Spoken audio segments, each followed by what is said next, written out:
Meanwhile, Democrats won back the House in the midterm elections, wasted no time in declaring their top priority.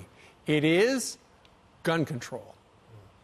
This will be a priority for us in the next Congress. Common sense background checks to prevent guns going into wrong hands. We will certainly pursue sensible gun control legislation as one of our priorities. We have a chance to say loud and clear that the gun lobby is no longer in charge of our gun laws.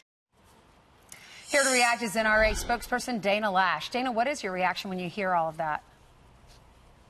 Oh, well, Ainsley and Brian and Steve, good morning to you all. When I hear Nancy Pelosi say that, I hear someone who's talking about the failed gun control laws in her state, and she discusses expanding them nationally as though that's going to be the magical ingredient that makes those work.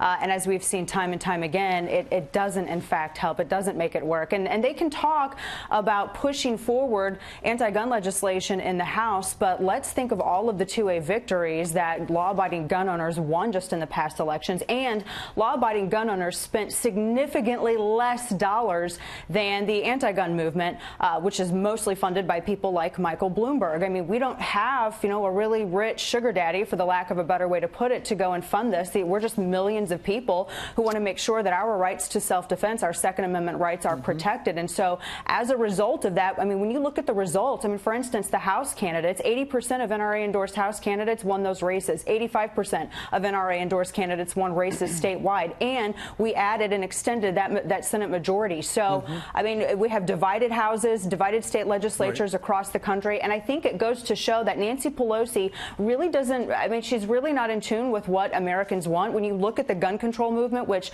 I guess ground zero was Florida, those expectations didn't even materialize in the results. So she's going to have a hard fight ahead of her because gun owners aren't going to allow it. Well, one of the things, Dana, that Fox News did on Election Day was we surveyed over 100,000 people coast to coast. And 61% of the voters said they wanted stricter gun laws. 61%.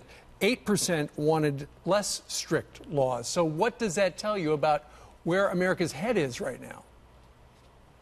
I think that there's also a lot of confusion to that point, Steve, in terms of what we actually do have, the laws that we do have and the laws that we don't. I mean, for instance, a lot of people don't realize, apparently, that we do have background checks. We have existing background checks. And when you talk about universal background checks, well, unfortunately, when you look at the tragedies that have taken place previously in California, universal background checks were in place and didn't prevent any of those things. And we also have a lot of flaws and errors that, in terms of administratively, into the system at that level, state by state level. So the thing is that, look, you have to enforce the laws that we have, and that actually isn't being done consistently. That is one of the common denominators in every single one of these tragedies. You have missed opportunities to prevent people who should not be having access from having access, and furthermore, you have procedures that are not followed consistently across the board. And this is, as I said, the common denominator in every single one of these tragedies. And law-abiding people should not always be paying the price for the actions of criminals. It makes no sense